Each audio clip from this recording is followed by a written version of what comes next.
I'm Josh Peterson with 1620 The Zone, celebrating 25 years with Matt Schick. I wanted to ask this to kick off the conversation. First memory that you have of 1620 The Zone, how did you first hear about it? How did you first tune into it? What was that like for you before you started working for us back in 2009? I don't know if I ever truly listened to it before I appeared on it. I can remember, getting to, it's our Kent Walgamon impression. I can remember, I just started at KETV in Omaha, and I was asked by Michael Severe if I wanted to fill in with him. And the reason that he asked me, first of all, we were currently co-workers. He worked at Channel 7 as well. But I think it was his father-in-law, lived in St. Paul and had watched me in Kearney on NTV, KHDI in Kearney. So he knew what Omaha was getting, for better or for worse, but had mentioned it in a conversation with Michael. And so Michael, I guess I was highly recommended by a family member and said, hey, do you want to fill in with Kevin's not going to be in. Do you want to fill in with me for 4 hours, whatever it was? So I said, sure. And so I was in the original studio with them and with Michael for a handful of hours. And I think that was the first time that I probably listened to it a time or two prior to that because I was a big sports radio fan. But that was the first time I entered the building and listened for a long period of time. So the first time I listened was to myself. There we go. That's perfect. You mentioned that you were a fan of sports talk, and I wanted to ask you about that because I know that you were a big fan of Jim Rome. You participated in the Smack Off, so obviously you liked sports talk radio. Your path though takes you into television. Was sports talk something that you had ever wanted to try your hand at, or did you think that was something that was going to be on the back burner or wasn't going to be for you? Sports talk radio was really the first love that I had. I growing up would put a cassette into the old boom box back in the day for us old geezers, and I would be the callers and the host of a sports talk radio show or of a financial advice show, whatever. I mean, I would do these things, just kind of role play and just envision doing it. I listened to a guy named Bob Matthews, who used to be a writer for the Rochester Democrat and Chronicle newspaper, and he hosted a sports talk show weeknights, and I'd call in to do trivia and guest trivia stuff for prizes. And so you start listening to sports talk radio, and like you said, listen to Jim Rome. The reason I got into TV, actually, radio was the thing. Like even in college, University of Colorado, I did a radio show every week. But TV, I felt, would be a quicker avenue to get where I wanted to go. And I thought if I can get into TV, you're clearly more visible in that visual medium, maybe get a little more notoriety, and then can piggyback that into some radio stuff as well, which is exactly what happened. So it's certainly something that I think if I had to choose, grew up on Sports Center, so TV was always there. And wanted to be on Sports Center and do ESPN eventually as well. But really, sports talk radio was, I think, the first true love that I had in broadcast. Yeah, absolutely. So you're working at KETV. You mentioned that you fill in with Michael. You do the show with him. Eventually, you start doing the Bill and Lincoln. Spoiler alert for those who don't know, Matt was Bill and Lincoln. So you start doing that, and that's like a weekly hit. Yeah. I remember, especially that 2007 season. That is the season that my first year in college, where like you, I kind of decide this is the thing that I want to do. I had dabbled in television, I dabbled in radio, and that was the year where I was like, this sounds incredible. And so you have this relationship with the Zone, but you're also known as the guy. I had met you in high school. You were the guy who did the Kenny Mayne type stories for KETV. And so how is that relationship developing with the Zone, and when did it become something that could move beyond filling in and doing a weekly bit as Bill Callahan into something that could be a bit more full-time? So let's start when I first was asked to fill in with Michael. Within the first few months, I was approached, because I had filled in a few times, I was approached by Neil Nelkin at 1620 to start a morning radio show. And I was going to, they said, hey, what about you? And we're trying to think of somebody else. What about you and John Schutz working together? So John and I were going to do a morning show, and really the wheels had been greased where we were kind of planning on doing it. I think John and I were both on the fence about it, going, well, this is going to be Monday through Friday. We're going to work in the morning together, and then we're going to work in the afternoon together. It's like working with your wife. Like, we're not going to be apart from each other. And for me, it was going to be a Monday through Friday show. My weekends were Wednesday, Thursday. So I was never going to have a full day off. And so I was thinking about how that would go over, but it was going to happen. And then our GM, thank God, put a stop to it and said, I don't think we should be doing that. Okay. So that was put on the back burner. So I started doing, Bill Callahan's the head coach, and I started thinking that I think I would do it with Michael Severe periodically, do a Bill Callahan impression. And he thought it was funny. And if Michael thinks it's funny, it's probably funny because he's a hard cookie to crack. Like, you got to be funny to make Michael Severe laugh.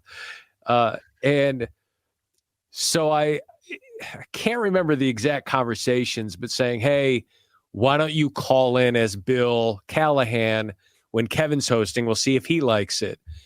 And so I called in, did it, and it probably went for like 60 seconds. And I was like Bill and Lincoln or whatever. And it was okay. Like, I would record all of them and listen back. I'd critique. I'd be like, okay, what can I do better? Like, this was a big deal because I was still just a weekend sports anchor and just trying to move up. And I looked up to Kevin and Michael like, okay, maybe I could be a big part of this. And then I remember at the end of that call, Michael on the air going, see, I told you he was good. See, and Kevin's like, yeah. And I have it buried somewhere. I'd have to dig up the tapes. But it quickly turned into, hey, let's call every week, Bill and Lincoln. So I'd check in on, I think it was every Wednesday or Thursday. I can't remember. But it was midweek. I was off. So it was either Wednesday or Thursday. I was off from work. And I would script out these calls, and we'd have these plans, and I'd just say, here's what I'm going to do this week, and the catchphrases like, a football team, we're a football team, and just really catching the human essence and the clicks and the ticks that Bill Callahan had, where he would say one thing, he's a good coach, he's a good offensive coordinator, he's a good, he would say the same thing 3 different ways. And so I started to do that. And then when Bill got fired, it was like when, President Bush W was no longer the president, and there goes Will Ferrell's act, right? Like Tina Fey with no Sarah Palin. It's like, okay, well, we're still going to try this. And so I still did it. It was the offensive coordinator, offensive line coach with the Jets or whatever. And you went through the stages of grief, right? You did every week. You would be angry at them or whatever it was, and denial. I think that was Kevin's idea of, let's go through the stages of grief with Bill. And so I was like, okay, what are those? And we went through them, and I've got it. And they were some of the classic. Like, I would listen back to those, just trying to think of myself as just a listener. I would laugh and just listen to. I can remember one time, but without the stages of grief, Bill. Most of the stuff was scripted, but Michael Severe would throw a zinger in there where I was like, I'm not sure what to say here, but I'm just going to go off the cuff because I always had like a paragraph or 2 of things I wanted to say. And Michael Severe one time said, Bill, because Bill Callahan had a hard time pronouncing words. Like, Bud Wilkerson. I remember it's not how you pronounce his name. Like, he would just botch everyone's. So he would say, or Gene Chiswick, he didn't know. So Michael says to Bill and Lincoln on the phone, says, how do you pronounce your kicker's name? Is it Kunalik? Is it Kunalik? How do you pronounce it? And I just said, Michael, it's pronounced Alex Henry. And he laughed so hard. They laughed so hard. I was like, okay, this is working. We can have some fun with this. And the 5 stages of grief were fantastic. It ended with him, drinking. You could hear the ice being poured into the cup and stuff. And I can recall, and some of those were taped early in the day, because I'm like, guys, can we tape this? I need to do some stuff later in the day. And I can recall sitting in the car as it's being played and looking over to my right and seeing someone listening to it. There's a guy, and I could hear it through his car, and he's laughing. I thought, this is fun. So 1620, the Bill and Lincoln, the filling in, and then eventually came to Neil Nelkin, probably a few years later, saying, hey, actually, no, I went to him because my job in Omaha was going fine, but John Schutz wasn't going anywhere, and I wanted a little change of scenery. And I didn't necessarily want to move. So I contacted Neil and I said, Neil, what do you think about, remember a couple of years ago, we talked about doing that morning show. Are you still interested? Because I think I might want to do this. And long story short, within 3 months of that phone call, the Schick and Nick show was on the air. Wow. That's incredible. One more Bill Callahan, Bill and Lincoln story that I find hilarious, or moment rather, because I think the stages of grief are probably the thing that people remember, that or the it's North Omaha Callahan, that type of stuff. But the one that, do you remember the week when Callahan said that Tomosbor was a word of his man instead of a man of his word? And so then you started saying everything backwards, loose ships sink lips, all of these things. And I had, I think I would save every week. I would download the pod, and then I would keep all of them. And that was the one that I returned to. His gold is as good as word. Like, I was laughing so hard, probably loose walking ships from ships sink lips and stuff. Yeah, walking like to my that. dorm room. So that's the one that I always remember. What a character he was, and then what a character you gave to us. Yeah, it was. Gosh, that Bill and Lincoln stuff. Like, I looked forward to that every week. And I was single at the time. Like, I got nothing really going on. Like, I live alone in this townhome, and I'm just, your off days are like, what am I going to do today? Like, I don't know, go to the gym. It's like, don't really have true responsibilities. But it was at that stage where I was always thinking about, what could I do professionally? What's the next fun story at Channel 7 I could do? You had all this free time to let your mind wander. You're thinking about, how do I get to where I want to be? What can I do here in this job? And Bill and Lincoln, in some odd way, was a great conduit to just getting more comfortable on the radio, doing bits on the radio, which became a huge part of the Schick and Nick show, and just getting to and look, knowing that Kevin was really good at what he did, wanting to do what he was doing. Kevin and Michael were kind of the guys in the market in sports talk radio, the only guys, and knowing that, in a lot of ways, there's this real affection you have for other people that are really good at what they do, especially if they're not competing with you. It's like you have friends in the TV business when you're doing local TV, but you don't have a strong affection for them because you're competing with them. It's like quarterbacks in the quarterback room. But when it came to, I was in TV and they were in radio, I really had a great affinity for those guys and wanted to do what they did. I thought it was a lot of fun. The calls and the bits and the creativity you could do in radio. Yeah, absolutely. So you mentioned you go to Neil, and within 3 months, the Schick and Nick show has started. First memory that you have of your radio relationship with Nick Bahe. The radio relationship, because the relationship actually began prior to that. Yeah, but you had done an interview, right, for KETV? Yeah, I'd done a radio interview with him. We had mutual family friends. I remember watching him play a high school basketball game with my now wife, Kelly. They were friends with a family that were friends with the Bahes, or that they were on the team.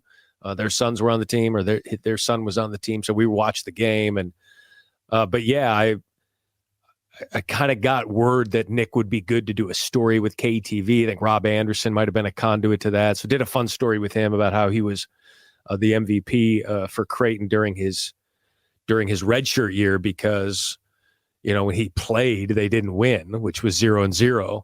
And when he was on the bench, they were very good. So that was the whole story. And it was, I'll have to find that one too. But so that's where the relationship kind of started. But then the work relationship, he and I met when Neil said, yeah, let's do a show. Let's find a co-host for you. Mm-hmm. I knew kind of what he was thinking at the time, because Nick was working in sales at the time. And he was only working in sales, so he could eventually work on the radio there at 1620. But remember Neil saying, hey, I've got a guy for you. And I knew what he was going to say. He said, what do you think of Nick Bahe? I said, I kind of knew that's where this was going. And we met at the Dundee Dell, and we had lunch. We talked. I had some plans for the show, Mondays with Mamie, and I pitched that to him. Theme song Thursday right there. Hey, let's do this. And, he's a guy who just got out of college. Like, he even says to this day, like, this will never work. Like, that's not, having a 90-year-old on the air once a week to talk about Husker football and playing TV theme songs. Like, that's not sports talk radio. And I can remember doing our practice shows where we would go into a studio with no one listening except Neil, our program director, and saying, and us doing the show. And good conversations and good topics. But it was all just very fake. And you're just, Nick was told to, hey, hold in that laughter. It's a little crazy. You probably shouldn't laugh as loud as you do. So what you hear now on the radio, what we eventually became on the radio, was not what we were in those practice shows. And then the show started, and it was rough.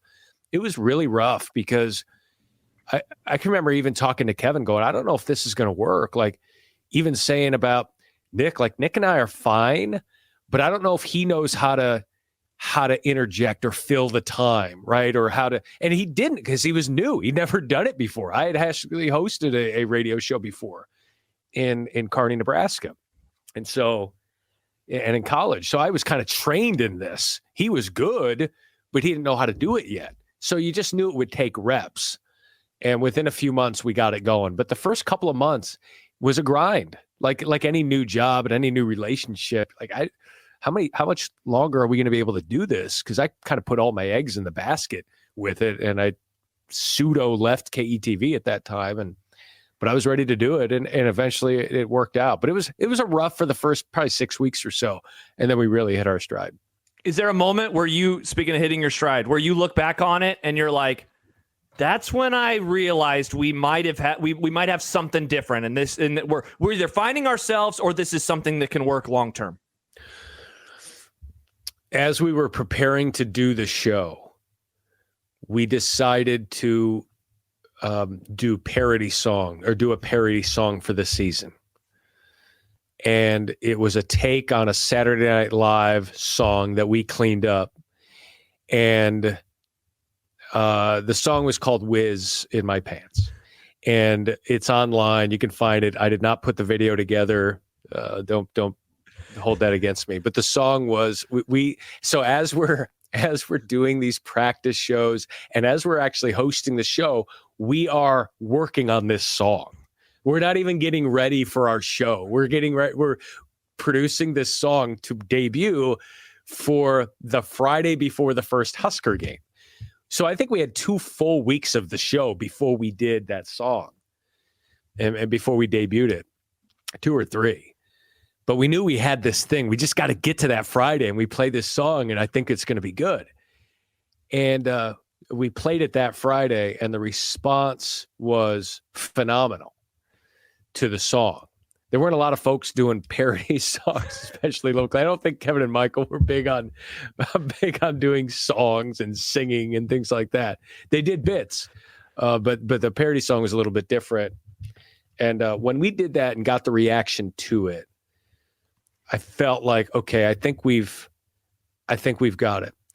There was another part during that, I think it was during that season. I could have the dates wrong, but there were a bunch of Huskers that were coming down with illnesses.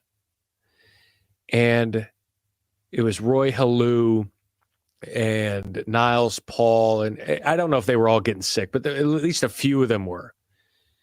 And we started coming up with names.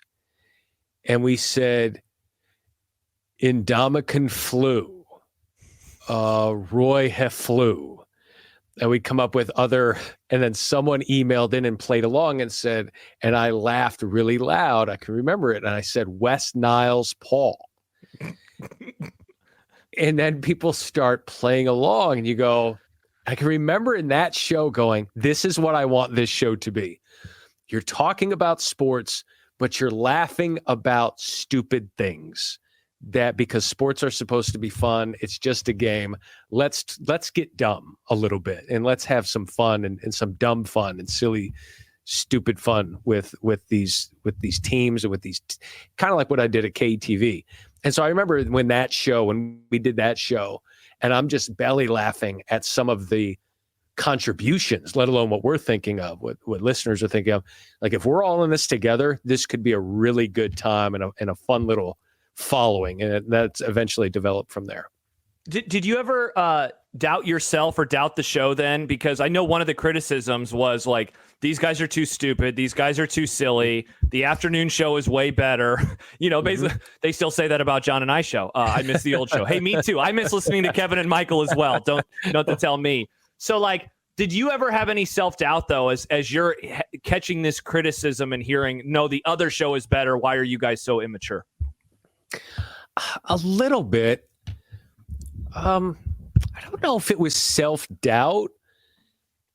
It was more like, because I had so much confidence in my own sense of humor, because I'd been around really funny people and I was not, and I don't think I'm funny. I think I'm kind of witty, but growing up in high school and college, I would surround myself with people that were really funny, funnier than me. So I got a sense of I love watching stand-up comics. I had a sense of what worked and what didn't. So I always believed that what we were doing worked. It was just a matter of getting enough time to build an audience of people who believed in it and liked it and loved it. And it was always, you go back to the Jim Rome thing. Jim Rome always said, give me 2 weeks. And if you don't like it after 2 weeks, give me 2 more weeks. And so it's kind of a running joke. I felt that way about our show. If you listen for 10 minutes, you're probably not going to want to listen again, or you're going to be so confused. The running joke that we always had, like with Neil Nelkin, would be like, hey, if you have a guy driving across the state and he tunes in, you can't have it be an exclusive club where he doesn't know. I was like, yeah, but this show's not for that guy. This show is for the people who listen every day and who, have a habit of listening and who get rewarded for listening, because we have this callback joke from 3 weeks ago that we're going to put here, or this caller that called in. And if you get the show and listen to the show, you're rewarded by us playing this theme song that we associate with, Iowa Matt, and he calls up a Nickelback. We play Nickelback for him because one time he called up and thanked us for Nickelback tickets, right? Like those little subtle things that you get rewarded with.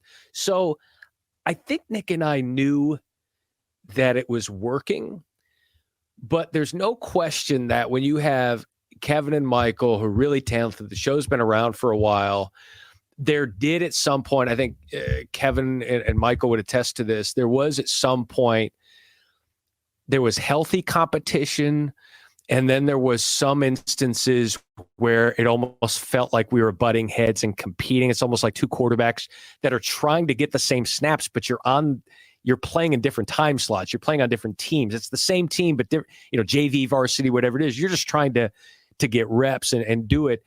So there were sometimes I felt like we were all on the same team, sometimes not.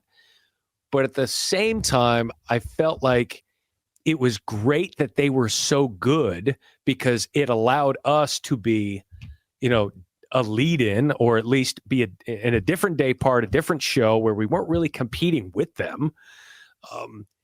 And it allowed us to, play, hey, if you missed the Schick and Nick show this morning, here's what you missed.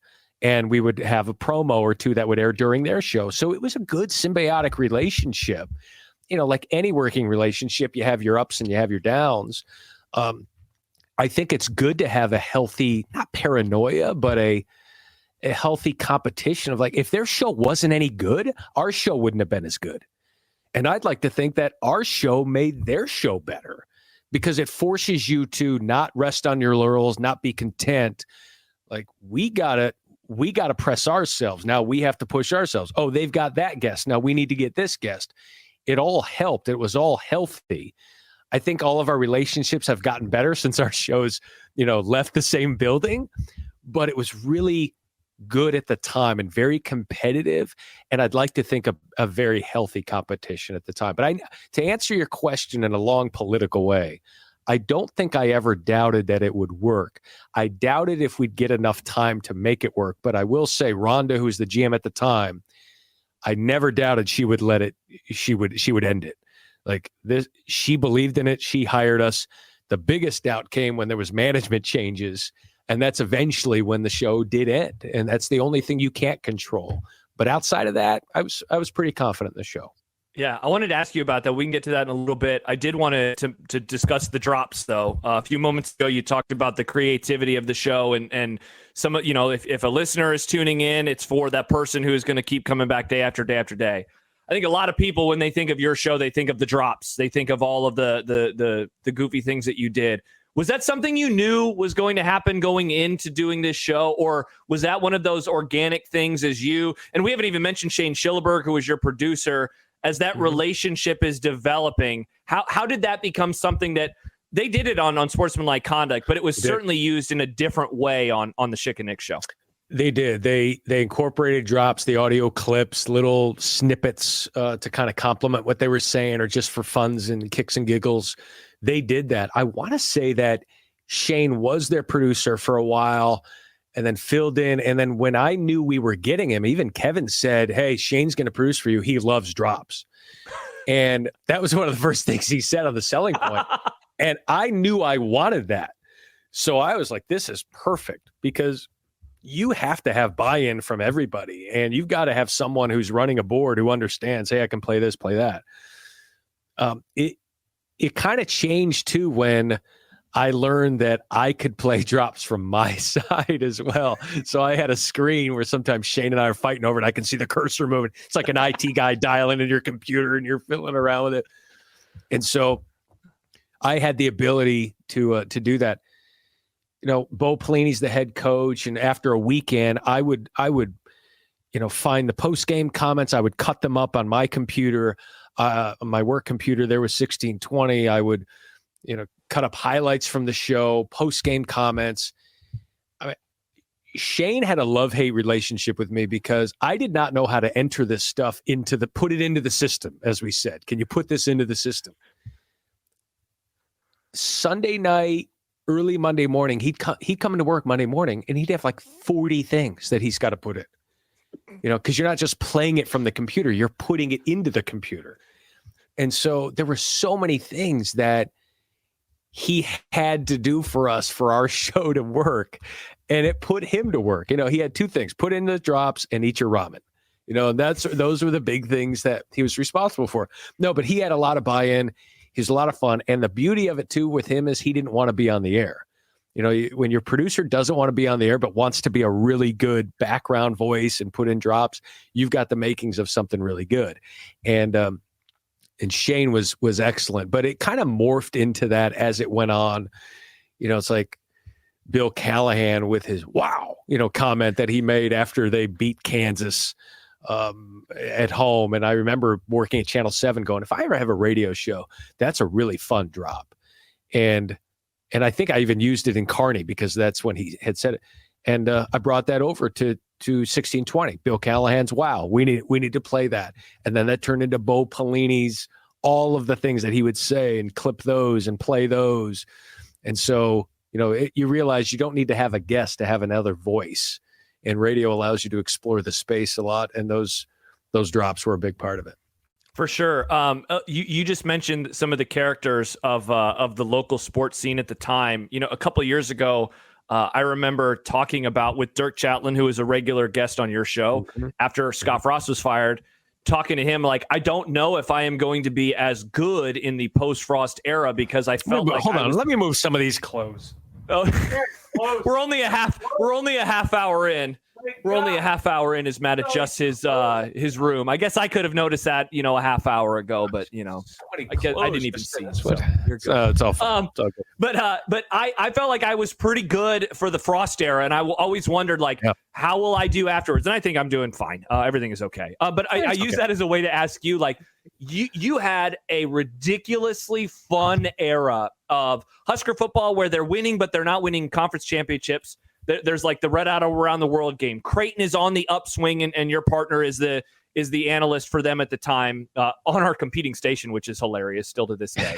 Among other things that are happening, nationally, the Nebraska goes to the Big Ten. How important to the success of the show was the local sports scene at the time and having especially a Bo Pelini. I felt like everything involved with him added quite the color to the show. What did he mean? And what did other sports characters around here mean for the show? Yeah. I mean, you really have to have, you want to make people feel a certain way, one extreme or the other, if you can. It doesn't necessarily have to be the host disagreeing. I remember us being told, you guys agree too much. Like, we don't want to fake it. Like, we don't want this to be, Skip and Stephen A here at that time. Like, we don't want that. Like, it's got to be genuine. But if you had a polarizing figure that was kind of a centerpiece or someone that you could use as a foil, that would certainly help.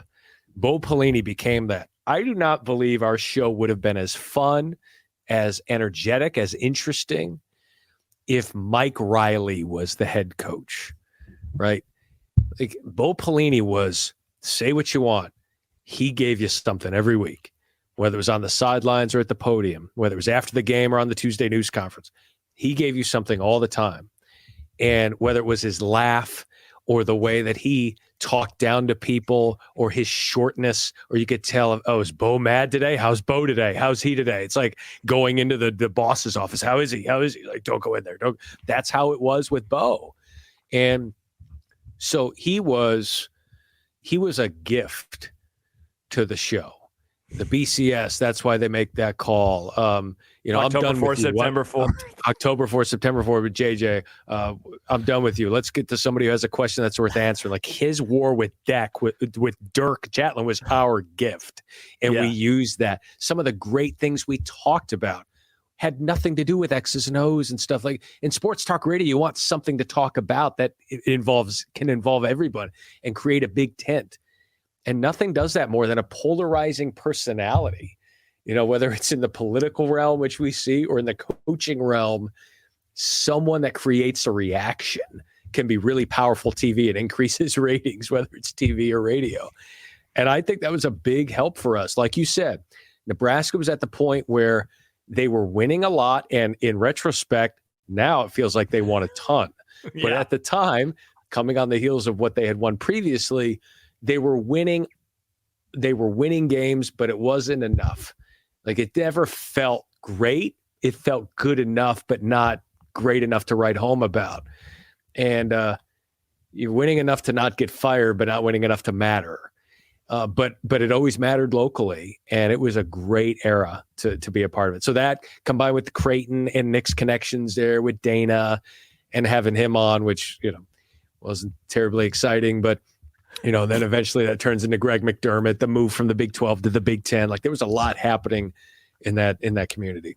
Yeah. You two have been back together now since the start of COVID doing a podcast. So you've had plenty to cover locally, nationally in the last 4+ years. Is there anything from the time period when you leave to go to ESPN through 2020 where you're like, man, it would have been fun to be there for that, whether it's a season or a story or a coach or a player that you feel like, I'm bummed that we missed out on that. Maybe it's hosting Big Red Overreaction after a 9:30 Central Time kickoff versus Fresno State. That could have been you, Matt Schick.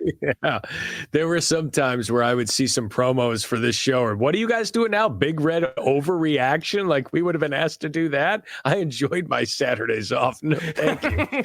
But I can recall in the first few years after being done with the show and moving to Charlotte, seeing a story or watching something go, and countless times saying to Kelly, oh my gosh, we would have had so much fun with that. Or we would have had that. I can't think of anything specifically, but man, we would have had a great time with that story or this story, or whether it's the Bo Pelini cat stuff or the whatever it was after we had left, because they had just been getting into the Big Ten. But yeah, there were a bunch of times. And that's why, when Nick, he left and then got a job in Lincoln, doing sports talk radio, and I would be on his show once a week. Like, I was doing once a week, I was on with Nick Baugh, even after we left, once he got back into radio there in Lincoln. Then he got the show back in Omaha, and I was on with him once a week. And then COVID hits, and we decided to do the podcast together and bring the show back together.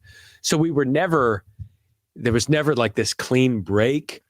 but it was odd being a guest on his show.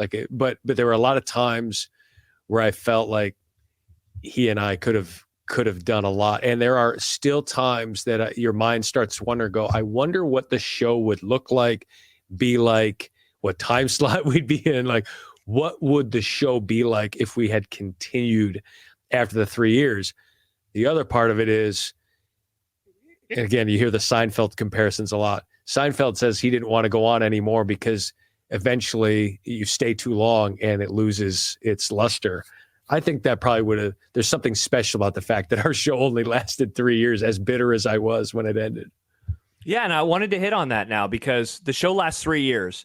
You would never know that today, given the way. And again, like, you guys have been back now once a week for 4+ years. So like longer than the radio show was. Exactly. Longer, 4 years now. Yeah. I remember, Matt, at some point because I've been on now with John for over 10 years. So I have actually been on, John and I have been together longer than Kevin and Michael, which is, again, a very weird thing. But I remember when we passed the 3+ year mark, and I was like, wow, Matt and Nick were only on for this amount of time. And I feel like it's like we were just getting started.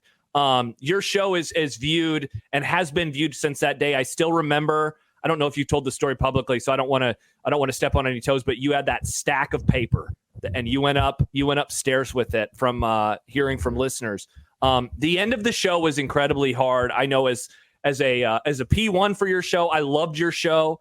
Where Unsportsmanlike Conduct got me into listening to radio and wanting to do it. Mm-hmm. Your show unlocked another idea of what sports talk radio could be for me. You just said the word bitter, over 10 years now, a dozen years since the show ended. How does it all land to you today, given that your career has changed? You've done other things. You and Nick still have a great relationship. The Zone and we have a great relationship still as a station with you. How do you look back on that summer of 2012 now? That's a really great thought. There are two ways to look at it, and I think you can look at it both the same way at the same time, two different ways at the same time, which is I'm still upset that it happened, that it ended, and that it was forced to end, but I wouldn't change a thing. Like everything has happened in God's timing, God's providence. Like I'm not changing anything. If I could go back and this GM doesn't become who's to say I don't have 4 kids? Who's to say, I'm certainly not living in North Carolina. Who's to say what life looks like? Like I love my life. Nick loves his. Everything's great. And the fact that we get to do a podcast once a week is fantastic. When the last 6 months of that show felt like a whirlwind. It felt like, as a host, and this, one of the beauties of being in radio and having your name attached to the show and kind of being your own producer, your own host, your own whatever, is that you control everything. And you don't have to clear anything through anybody. You might get a phone call every once in a while, but you're doing your thing. And that era, those few months, I didn't have control. I didn't know what was going to happen. I can recall, and I haven't shared much of this with anyone outside of my family, but I can remember being on the way home from one of the shows and having been told something about, hey, it sounds like this new GM is going to shake things up, or something to that effect. And I remember calling Neil because Neil was a huge guy in my corner. Like, he got me the show. He wanted me to host 3 years before I ever did at 1620. He was, and I think every host there can vouch for Neil Nelkin. Like, he's in your corner. You need a buddy. It's good to have Neil in your corner. And I called him on the way home, and I can remember it. And he couldn't tell me a lot because, he works hand in hand with the GM, so I get it. And he doesn't want word to get out. But I remember asking him on the phone. Meanwhile, my wife is, I want to say 7 months pregnant at the time, 6 months pregnant at the time or so. We were about to have our second kid. Mm-hmm. And we're in a rental home, and we're just still trying to make ends meet. And I asked Neil, I said, okay, you can't tell me everything. but can you tell me if he's committed to the show, the GM? Like, can you guarantee me I'm going to have a show? And he said, I can't. He didn't say much more than that, but he was letting me know, protect yourself, because I don't know. There's only so much I can do. I remember going home to Kelly, who's getting bigger, and standing there and going, Kelly, here's the conversation that I had. And we're kind of staring at each other, and I'm looking at her belly. We're like, what are we going to do? We got a 1-year-old here. What are we going to do? And so that was a really difficult time. And at the same time, you're trying to put on a show, literally and figuratively, trying to put on a show for the audience of like, hey, everything's great and let's have fun. At the same time, knowing that this thing's probably going to come to an end because the biggest decision maker in the building doesn't buy into whatever demographics you're reaching, whatever the content is. You're not a former Husker. Like, he has other dreams. Like any athletic director comes in and wants to hire their own coach. I don't necessarily fault you for that. But we were only given about 6 to 9 months under his tenure at the time. And you could tell it just wasn't, there weren't as many visits into the studio as under the previous regime. There wasn't a lot of like, what's going on? So that happened. And so I'll try to consolidate the story as much as I can. But during that time, previously, within the first 3 months of starting the Schick and Nick show, I got an interview at ESPN to be an anchor. And this is when the show was just getting off the ground. I'm telling you, within the first 3 or 4 months of doing the show. And I interviewed up in Bristol for it. And I was very lukewarm about it because I really liked the show and I thought we had a really good chance of accomplishing something. I wanted to see it through. We had just started it. And according to my agent at the time, I finished second to somebody else in the job. And that job was for an ESPN news job in Bristol. So you can kind of think about God's providence, like, oh my gosh, like that doesn't even exist anymore. But I remember thinking at that time, like, grateful that I didn't get the job. Well, this starts to happen. So then it starts to kind of come together that you might not have a show, but you might have your own show. You might have an afternoon show by yourself, 11 to 2 or whatever it was going to be, whatever Nick Baugh eventually took. Or we might put you with Michael in the afternoon. And me as your producer. And you as our producer, right? Yeah. And I'm thinking, like, I don't even know if I want to be here if I'm not working with Nick. And nothing against Michael, but I can't imagine working on a different show. And here's Nick. Nick was going to work with Jason Peter in the morning. Like, it was going to be, they wanted to call it like black and blue. Yeah, black and blue for the black shirt and the blue jam. Like, okay, so you're going to split us up and you're going to put us on 2 different shows? Like, why even have us in the building at all? Like, I thought you don't like us together, but you like. So it came to the point where I decided I could not put my rapidly growing family's future in the hands of someone of the person who was making these decisions. So I didn't want to sign anything. And eventually we met and I was going to host on Sportsmanlike Conduct, but all in the meantime with Michael, I had called Dari Noka, who was at ESPN, he and I were 2 ships passing in the night. Where he was at 10-11 in Lincoln. I was at KETV in Omaha, and maybe I was at NTV in Kearney at the time, but we were both doing the same kind of job for like 6 months, and we'd be at the news conferences, so we didn't really know each other. Matt Kelly was a mutual friend. I knew Matt. He knew Matt. Matt worked with him. I knew Matt pretty well from just talking shop and hanging out occasionally. And Matt had talked to Dari the first time I interviewed. Dari calls me and says, hey, let me give you some advice on this interview that you're going to do. You work in Nebraska. I want to help you out. I work at ESPN. So Dari, the first time I had interviewed, gave me some tips about how to interview, at ESPN. It was great. We had never really met. Well, this time around, when I'm going to be the host of Unsportsmanlike Conduct, I just said, I'm just going to reach out to Dari. I could just feel it in my gut, my heart, my soul, my spirit. I got to reach out to Dari. I called him and I said, hey, Dari, we haven't talked in a couple of years since I didn't get the job the last time. Is there anything open? I'm like calling a local news station. Anything open over there, guys? Like at ESPN? And Dari says, funny you ask. We're trying to hire a third on-air person here in Charlotte at ESPNU. I got a tape together as fast as you can imagine, got something quick. I had an agent, didn't even involve him in this part of it, said, let me put these stories together. I'm going to put it on this guy's desk, Dan Steer, who I think is either now at NBC or some other place. Anyway, within 3 months of that, I was working at ESPN.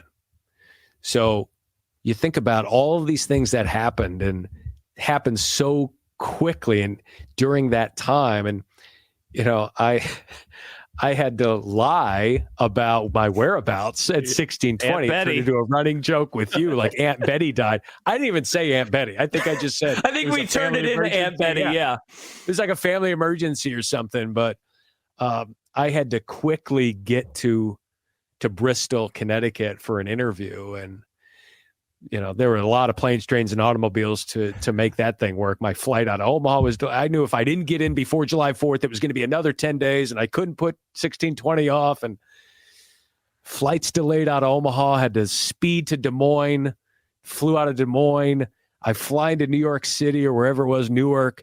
I'm driving up at 3 a.m. My phone isn't charged. I'm stopping to charge the phone every 10 minutes to try and get directions. I'm on 2 hours sleep.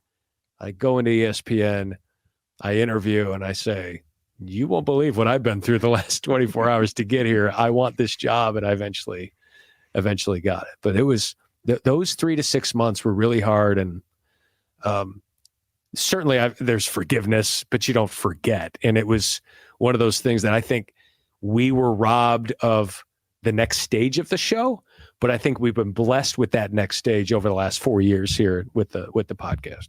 Yeah, absolutely. A couple more. Is that 3-year stretch the most fun you've ever had at a job? Is that your favorite job ever? Yeah, I think that's true. When I was at NTV in Kearney, one of the beauties of that job was most everyone was fresh out of school. You're trying to make it work. You're trying to figure out if you can cut it in this business. You're all between the ages of 21 and 26. You're going out at night, you're having fun, you're hanging out, no one's married. Like you're just all young single people that are trying to work in this local small market station. And that was a lot of fun. It was a different kind of fun. The Omaha thing with Nick, where I got married like right as the show was starting. I'm building a family as it's happening. The hours were great. But the time we spent, we always joked that we were getting paid to laugh. I didn't need to do ab workouts. I just worked with Nick, and just the time, the hours, the time slot, the buy-in, you can't work with someone you don't like that closely and enjoy your job. And Nick and I just thoroughly enjoyed working together. We were very different. He was more slapstick. I was more wit. Yet he is really sharp and funny too. But he's the yin to my yang, and it worked so well. And he made me laugh so hard, and I'd make him laugh, and his laugh would make me laugh, and listeners bought in. And the creative license that we were given to do truly whatever we wanted to do.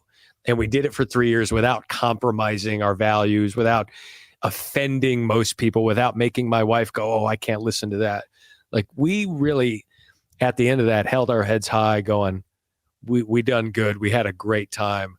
Great times can't last forever. And we'd always joke about, are we going to be 50 years old, like making each other laugh in this studio? Like what does radio look like?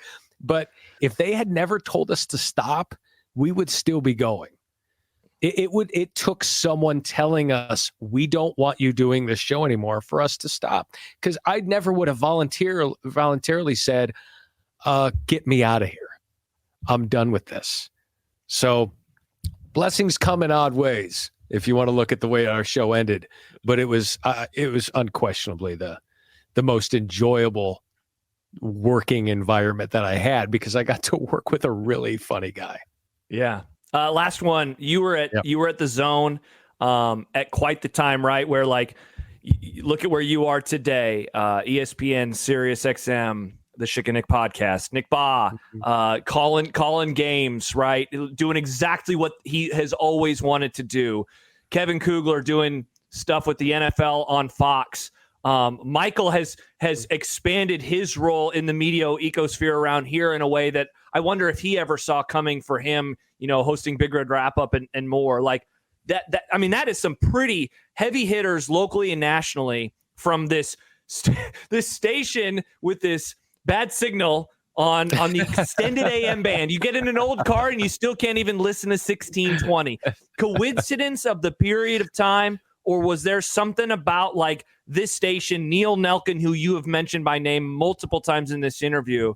I don't really know if there's really a question here of just like what an incredible time it was that you were here.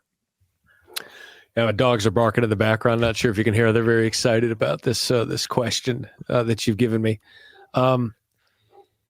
There aren't a lot of coincidences in life. Through our conversation, and you and I have talked off air before, like there are reasons things happen, and there's a reason that Neil was put in his spot when he was as a program director and why he got into radio. There's a reason Kevin was hired and he was put with Bob when they started that show. There's a reason that, Kevin almost quit that job, within the first 3 to 6 months, but decided to come back, right? Like if he doesn't, does 1620 become what it is, right? All those little butterfly effect things of that.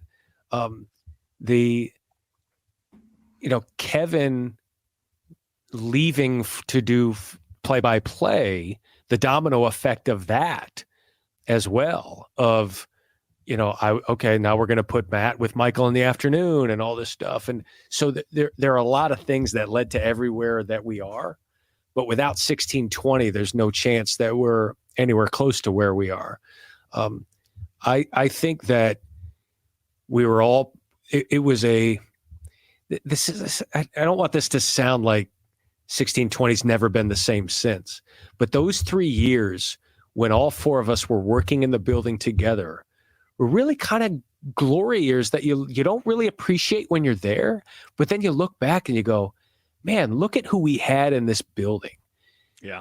And, if anything, it makes the person who might want to have cut that loose to look worst of all. Like, how would you ever break that up? Like, you got those 4 people in the building, keep them together as long as you possibly can and do whatever it takes. But at the same time, it had to end. But those 4 people and Neil and Rhonda and Stacy and those folks in the background and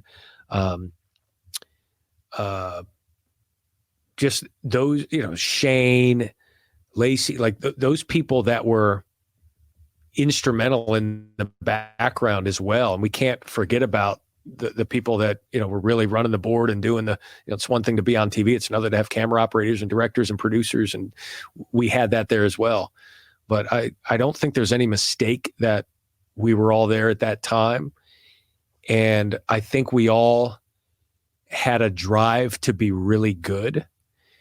And I'm not sure all of us, if you remove 1 or 2 of us from the 4, who knows where we're all driven to be. Like, I think we all forced each other to be great. And, I think Kevin didn't need me, right? Like Kevin is going to be doing his play-by-play and everything. But I would like to think that we all impacted each other in such a way that you're just all pushing for greatness.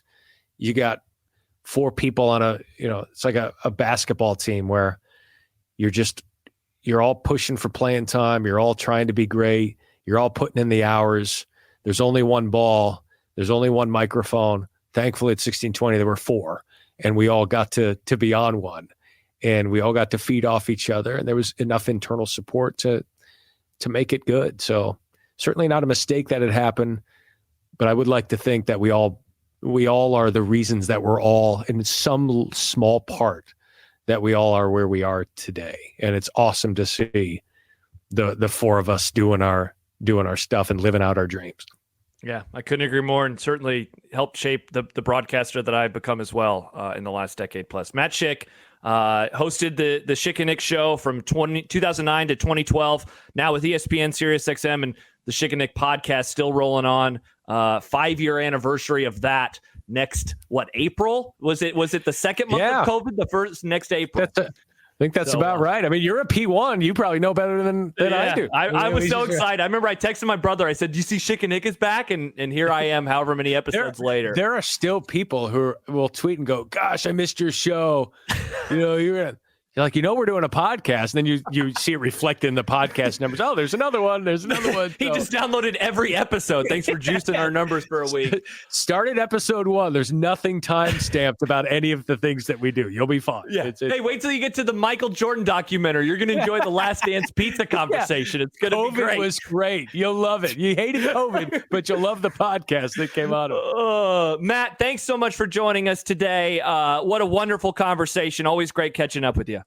Hey, buddy, you too. And it's been awesome to watch you as well be a huge part of this. And who would have thunk it, right? Like you're producer, you're running, you're getting folks coffee, and now you're hosting like the most listened to sports talk show at the greatest station in Nebraska. So it's awesome to see you do your thing. And thanks for including me in this. It's awesome. Well, we're so happy to have you. Thank you to Matt Schick. To hear more stories and memories from the last 25 years, go to 1620thezone.com/25 years.